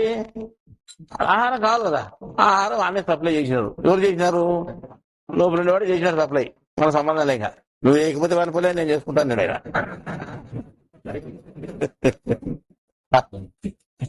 అంటే ఎట్లా సప్లై చేస్తాడంటే దానికి సిస్టమ్ ఉంది అనమాట. మళ్ళా మండ ఉండదు. ఇంతకుముందు ఎక్కువ తింటాం మనం, అంటే ఎక్కువైన ఆహారం ఉంటుంది కదా, గ్లైకోజ్ గ్లూకోజ్ మార్చి కట్టి పెట్టింటారు అనమాట. దాన్ని తీసుకొని మళ్ళీ వాడతారట. అర్థమైందా? అంటే మన శరీరంలో తిండి ఎక్కువైనప్పుడు ఏం చేస్తారంటే అది కాలంగా మిగిలింటది కదా, కాలం సప్లై ఎక్కువ అవుతుందా ఈ ఇంధనం అంతా, దీని అంతా మార్చి పక్కన పెట్టింటారు కట్టలు కట్టి. ఇక్కడ నుంచి పోలేదనుకో చూస్తారనమాట, ఆకలి ఏంటని చెప్తారు. ఒకవేళ ఏది చేసినా వేసా లేకపోతే పైకి తీసుకుంటాం. ఆ రకంగా తీసుకుంటారు అనమాట. వాళ్ళు ఎవరు లోపల తీసుకుని దాన్ని వాడుకుంటారు. అట్లుంది స్వామి సిస్టమ్ అంతా లేదా? అట్లుంది. దాన్ని వాడుకుంటే సరిచేస్తారు అనమాట. అది జరుగుతూ ఉంటుంది మనకు. ఈ రకంగా లెక్కేసుకుంటే మొత్తం 8% పొటాషియము ధాతుకణంలో ఉండేది, 8% పొటాషియము, 1% సోడియం ఉంటుంది. మనం నీళ్ళు లెక్కించంటారు చూడు, సోడియం క్లోరైడ్ అని డాక్టర్ లెక్కించంటారు కదా. ఏమిటి బాటలు సోడియం క్లోరైడ్. ఇంకోటి లెక్టోజ్ అయినా సోడియం అయినా రెండు ఒకటి లేదు అది. ఇంకోటి పొటాషియం క్లోరైడ్ ఎక్కడం లేదా? మళ్ళీ అది చెప్పు స్వామి, దాన్ని పెడతాను. సోడియం క్లోరైడ్ పొటాషియం క్లోరైడ్ రెండు ఉంటాయి కదా. గ్లూకోజ్ పొటాషియం క్లోరైడ్ ఎక్కిద్దాంలే. పొటాషియం క్లోరైడ్ అనేది దాంట్లో ధాతు కణంలో ఉంటుందన్నమాట. అది ఆ ధాతు కణం కొంత ఊదాడుతాయంటే డాక్టర్లు ఏం చెప్తారంటే ఇదేం ఇంత బలం తక్కువ వచ్చింది అని. ఇది కంపౌండ్ ఇంట్లో యాదో బలహీనమైంది అనుకుంటారు. కంపౌండ్ తక్కువ అంటే సోడియం క్లోరైడ్ ఎక్కిస్తాం, ఇంట్లో తక్కువ అంటే పొటాషియం క్లోరైడ్ ఎక్కిస్తాం. డాక్టర్ చేసే పని అదే. మంచి ఊదాడుతారంటే ఇది తక్కువ వచ్చింది ఎక్కిస్తారు చూడు, బలం తక్కువ వచ్చిందని. బలం ఆడిపోతే ఇవి ఎక్కించి ఆడిపోతాయి. ఏమిటి గ్లూకోజ్ ఆ బాటలో ఎక్కిస్తాను మనం. ముఖ్యమైన 2 బాటలు ఉంటాయి దాంట్లో. 2 ఏంటి? Sodium chloride, potassium chloride. Potassium chloride ఎక్కిస్తాం, సోడియం క్లోరైడ్ ఎక్కిస్తాం. ఈ 2 ఆడిపోతాయి. వీడు బలహీనంగా లేకుండా మంచిగా తాదాగా ఉండాలంటే ఇవి ఎక్కించారు బాగుండదు మనిషికి. ఆడ వీక్ అవుతాయి, ఇవి బలహీనం అవుతాయి. ఆహారం సప్లై కాక రోగం వచ్చి బలహీనం అవుతాయి అనుకో. ఆ రోగం బలహీనం అయినప్పుడు ఇవి ఎక్కించి అవి బాగుంటాం. అవి ఎక్కించాక తాగాగుతాడు మంచి ఉంటే అట్లా ఆడ సప్లై అవుతుంది చూడు. అక్కడ బాగుపడితే ఇక్కడ బాగుపడతాం మనం. కాబట్టి లోపల అంత ఇష్టం ఉంది మనకు. ఇదంతా కథ ఎందుకు చెప్తున్నాం మనం? అవసరం మనకి ఇదంతా. సరే, ఆత్మశక్తి ఉంది, ప్రకృతి ఉంది, ఒక కాంపౌండ్ ఉంది, ఒక ఇల్లు ఉంది, ఒకటి ఉంది, ఒకటి 8 ఉంది. టోటల్ ఇవన్నీ కలిసి 9 అవుతాయి, అంటే పరమాత్మ అవుతాయి. అర్థమైందా? ఇదంతా శరీరం అంతా ఎవరున్నారు? అనుమానం. అదే నేనున్నా చూసుకో. మీరు కంపౌండ్ అనుకో, వాకిల్ అనుకో, ఇల్లు అనుకో, ఏమని అనుకో, అంత నావే అంటాడు. టోటల్ లెక్కేసి 9 కావాలా? అర్థమైందా? టోటల్ లెక్కేసుకుంటే ఏమవుతుంది? 9 అవుతుంది అన్నమాట. ఆ లెక్క పోతే 1:8 నిష్పత్తిలో ప్రతి ధాతు కణం, ప్రతి జీవరాశి, ప్రతి జంతువులోనూ ఎక్కడైనా ఉన్నాయి అంటే 1ని 8ని కలుపుకుంటే ఏమవుతుంది స్వామి? కంపౌండ్ ఇల్లు అన్ని కలుపుకుంటే 9 అవుతాయి. అంటే వాడు ఎవడైతాడు? పరమాత్మ అవుతాడు. శరీరం అంతా ఆవహించినవాడు అనువునా ఉన్నాడటలే. అంటే ప్రతి ధాతు కణంలో ఎవడున్నాడు? పరమాత్మ ఉన్నాడు. కాబట్టి అటు 9 ఉంటుంది. 9 ఏడుందని లెక్కేచ్చే ఇది 8 ఇంతలు, ఇది ఒక ఇంత. సరిపోయింది కదా. పొటాషియం క్లోరైడ్, పొటాషియం అనేది 8 భాగాలు ఉంటే సోడియం అనేది ఒక భాగం ఉంది. పొటాషియం సోడియం 2 కలిపితే ఆత్మ జీవాత్మ 2 కలిపితే ఏమవుతుంది? పరమాత్మ అవుతుంది. కాబట్టి ఇది 2 కలిపితే 9 దేవుడు గుర్తవుతాయి. అంటే దేవుడు అంతటా ఉన్నాడు, అనుమానం వ్యాపించాడు శరీరంలో. ఎందుకు చెప్పుకున్నా మళ్ళా మొదటి వినాం మనం. మళ్ళీ వినాం శరీరం అంతా వ్యాపించాడు, బయట కూడా వ్యాపించాడట. బయట ఎట్టున్నాడు, లోపల ఎట్టున్నాడు. మనకు బయట ఎట్టున్నాడు తెలుసు కానీ బయట కనుకుంటే నువ్వు మొత్తం అయిపోతావు. లోపల కనుకుంటే ఇట్టున్నాడు. లోపల కనుకున్నా కానీ సోడియం 1, పొటాషియం 8, టోటల్ 9. అంటే ఈ సోడియాన్ని మనం ఏ గుర్తుగా పెట్టుకోవాలా, పొటాషియాన్ని ఏ గుర్తుగా పెట్టుకోవాలా? సోడియాన్ని మనం మాయ గుర్తుగా పెట్టుకుంటే, అంటే ప్రకృతి గుర్తుగా, ఇంకా ప్రకృతి కదా శరీరం అనేది, మాయ గుర్తుగా పెట్టుకుంటే ఈ పొటాషియం అనేది దాన్ని ఏ గుర్తుగా పెట్టుకోవాలా? ఆత్మ గుర్తుగా పెట్టుకోవాలా. 8 భాగాలు ఆత్మ, ఓ భాగము ప్రకృతి మన శరీరంలో ఇమిడి ఉంది అని మనం లెక్కేసుకోవాలి. ఈ శరీరంలో ఇంత రామాయణం ఉందండి. తెలుసునా? ఇంత ముందు రాత్రి చెప్పిన కథ అంతా ఒకటి చెప్పి మళ్ళీ ఇంకొక చెప్పి కథకోలం చేస్తాను అనుకుంటుంది. ఎంత రాత్రి చెప్పినదంతా ఒకటే, అంటే విశాలంగా చెప్పుకుంటుంది. మళ్ళీ ఎట్లా చెప్పినామో రాత్రి చెప్పిన ప్రకారిగా పోయినాము. ఇప్పుడు ఇది కనపచ్చే కాంపౌండ్, కనపచ్చే ఇల్లు, కనపరాని ఒకటి ఉంది మనలో. అంత టోటల్ 9. అంటే పరమాత్మ అనుభవం నీ శరీరంలో ఉన్నాడు అనే దానికి గుర్తింపుగా దేవుడు ఏం చేశాడంటే ప్రతి శరీరంలోనూ ప్రతి ధాతువును 8 భాగాలు, ఒక భాగము ధాతు కణం. అంటే మొత్తం 9 భాగాలు విభజిస్తే ఒక భాగం సోడియము, ఒక భాగము 8 భాగాలు పొటాషియం ఉంది. పొటాషియం తెలుగులో ఏమంటారు కానీ తెలుగులో సోడియం మాత్రం తెలుగులో ఏమంటారు? ఉప్పు అంటారు అన్నమాట. శరీరం ఉప్పుని ఏమంటాం? సోడియం అంటాం. ఇది శరీరంలో కూడా ఉంది మనకు. అందుకే ఉప్పు తినే మనిషిలో కానీ తినే మనిషిలో కానీ చెమట పట్టింది అనుకో సార్లు కనపడుతుంది. చెమట పట్టింది అనుకో అయ్యల మీద కూడా సార్లు పడుతుంది. ఏంది?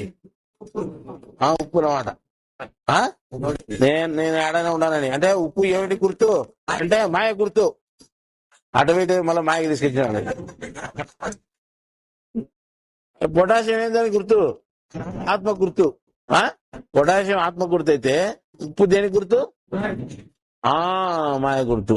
అందుకే ఉప్పు అంటే ఈ తప్పుడుది లెక్క. ఉప్పు అంటే తప్పు లెక్క.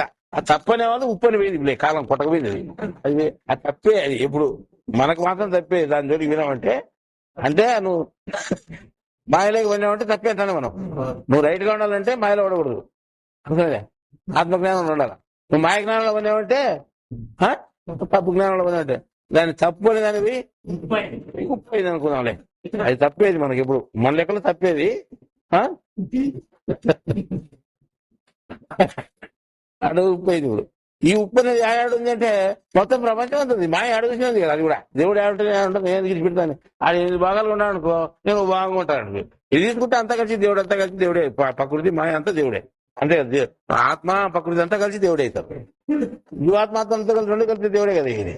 ఆ లెక్క ప్రకారం ఇప్పుడు మనం ఇంత విశాలమైన భూమండలంలో 3 భాగాలుగా సముద్రం ఉంది, ఓ భాగంగా లెక్కేసుకుందంటే 3 భాగాలుగా ఉండే సముద్రంలో బాగా నట్టి నడిచిపోయి పోయి అది నోట్లేసుకో ఏమవుతుంది, నేను ఉండాడంటది. అది ఎంత దూరం వచ్చేసుకుని నేను ఉండంటది.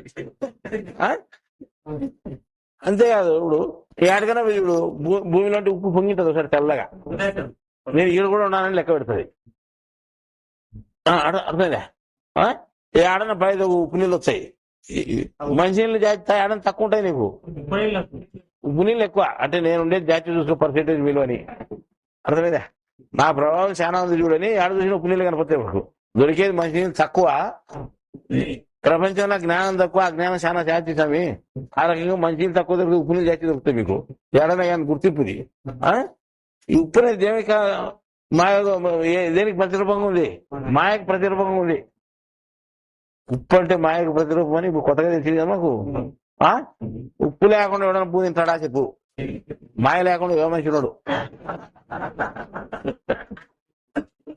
మాయ లేకుండా ఏ మనిషి ఉన్నాడు కాబట్టి ఉప్పు లేకుండా ఎవడు పూ తినడు. అరే అంటే మాయలో లేకుండా పూ అంటే ఉప్పు తినొద్దు అని చెప్పినట్టు ఉంటుంది మనిషికి. అదే రుచిగా ఉంటుంది, మాయ ఇంతే రుచిగా ఉంటుంది అన్నమాట.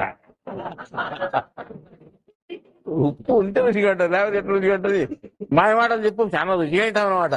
జ్ఞానం మాటలు చెప్పు నిద్రపోతా కళ్ళు మూసుకొని తెలిసి మూసుకొని నిద్రపోతే కాబట్టి ఆ నలుగురు ఉప్పుతాడు కనుక లేదు లేదు ఎట్టాడు. నేను ఒకటే చూసినది, వీళ్ళు నలుగురు నిద్రపోతాయని మాకు లెక్క. ఇప్పుడు అంటే ఒక పక్క చూసి చెప్తే వెనకలు ఉండేవాడు ముందు అవతల అంతా లేదు లేదు లేదు నిద్రపోయినట్టాడు. పక్కన నిద్రపోతాడు మాకు అర్థం కాలే. అయ్యే రోజు రుచికరమైన మాటలు చెప్పు అంటే కథ చెప్పు, దాంట్లో ఉప్పు కారం అన్ని బాగుంటాయి. ఉప్పు బాగుంటుంది పర్సెంటేజ్ కాబట్టి చాలా రుచిగా ఉంటుంది. నాకు ఉప్పు ప్రభావం పట్టాడు. ఏం చేస్తావు? తినే వంటల్లో కూడా తక్కువ వేసుక కుదరదు. వేసుకుంటుంది పత్తిమా పత్తిని దానికే పెట్టేస్తామి. మాయ తగ్గాలంటే ఏం చేయాలంటే ఇంక ఉప్పు లేకుండా చేసి సరిపోతాయని ఒక ఆయపకైతే నెల పెట్టాను చూడు. దిగుమానికి నెల పెట్టాం కావాలి. ఏ ఉప్పు లేకుండా పెట్టారు మాయలో పులుగా పోయినావు నువ్వు. ఈ మాయ తగ్గిపోయినట్టు ఉప్పు లేకుండా చేస్తే నీ మాయలో కొట్టకపోతుంది. అంటే అదే తెలిసేస్తాడు, తెలియకుండా ఏం చేసినా కానీ మేము చేసిన పనికి ఉదానికి అర్థం అవుతుంది. ఆ రకంగా మనం పైకి లెక్కేసుకుంటే ఎక్కడ చూసుకో ఉప్పు లేని ఏది లేదు. అర్థమైంది అనుకో. ఒకడు చెప్తాడా నేను ఉప్పే తినప్పా అన్నాడు. ఉప్పు తినే తినను అంటే ఉప్పు తినకునే లోపల ఉంటుంది. మాయిందనుకో, గుణాలు ఉన్నాయనుకో, ఉప్పు ఉంటుంది లోపల నీకు. సరేలే నేను ఉప్పుని 5 ఏళ్ళు తినకుండా ఇడిచిపెట్టాడు ఎవడు అన్నాడు అంటే ఇంక 4 ఉప్పు పెట్టుంటుంది. నాకు నువ్వు చెప్తాడు ఒకటి సోడియం ఉంటుంది అంటున్నావు, అది ఉప్పు రావు భాగమని కాంపౌండ్ అనేది ఇది చెప్తే నువ్వు ఉప్పు ఉంటాడు. ఉప్పే లేకుండా పెట్టదు కదా, ఇంకెట్లుంటది నాకు అని మంచిగా అంట. ఉప్పు ఏమాత్రం వేసుకోలేదట 5 ఏళ్ళ నుంచి. సరే లేదు కదా, నువ్వు వేసుకోలేదు కదా, నువ్వు లేదంటావు కదా, నువ్వు మన నేను మాట అడుగుతా చెప్పు అని చెప్పినావు. ఏమి అన్నాడు? నువ్వు దగ్గు వచ్చినప్పుడు దగ్గుతావు అనుకో, దగ్గినప్పుడు గల్లు వచ్చింది అనుకో, నేలకి మీద గల్లు వచ్చేది రుచి చూడు ఎట్టుంటుందో అని. ఉప్పుగానే ఉంటుంది సార్ అండి, మళ్ళీ ఇంకా అదే అట్టు వచ్చింది. 5 ఏళ్ళ నుండి ఉప్పు తినలేదు కదా, ఈ ముందు 18 కూడా తినలేదు కదా నువ్వు. ఇప్పుడు దగ్గింటే గల్లు వచ్చింది కదా, ఉప్పు తినడం వల్ల ఎటువంటి వచ్చిందంటే ఉన్నట్టు లెక్క. వీడే గలలోనే ఉప్పు ఉంటే లోపల ఎంత ఉప్పు ఉండాలి నీకు? అంటే మాయ అది విడిచిపెడుతుంది, మంచిని విడిచిపెడుతుంది, నువ్వు కంట్రోల్ చేసుకుంటాడు అదేరా. ఆ? ఉప్పు తినకున్నా గాని నీలో దక్కితే వచ్చే గల్ల గాని ఉప్పుగానే ఉంటుంది. ఆ ఈ రకంగా చూసుకుంటే అది మామూలు శరీరంలోనే ఓ భాగం ఉంది స్వామి నీకు అని చెప్పినాం. నువ్వు బయట నుండి తినలేదనుకో లోపలనే తయారు చేసి ఇచ్చేది అది, అట్లా కూడా ఉంటుంది అనమాట. అందుకే ఇట్లా లోపలనే తయారు చేసే సిస్టమ్ ఉంది దానికి అని చెప్పి ఇదంతా మనం ఎందుకు చెప్పుకున్నామంటే పరమాత్మ అనుగుణంగా వ్యాపించి ఉన్నాడు, ప్రతి వస్తువులోనూ వ్యాపించున్నాడు, ప్రతి జీవరాశిలోనే ప్రతి శరీరంలోనూ వ్యాపించున్నాడని బొమ్మ కూడా వేసుకునేవాడా. ప్రతి శరీరంలోనూ ధాతు కణాలు కొన్ని కోట్ల నిష్పత్తిలో ఉన్నాయని చెప్పుకున్నాము.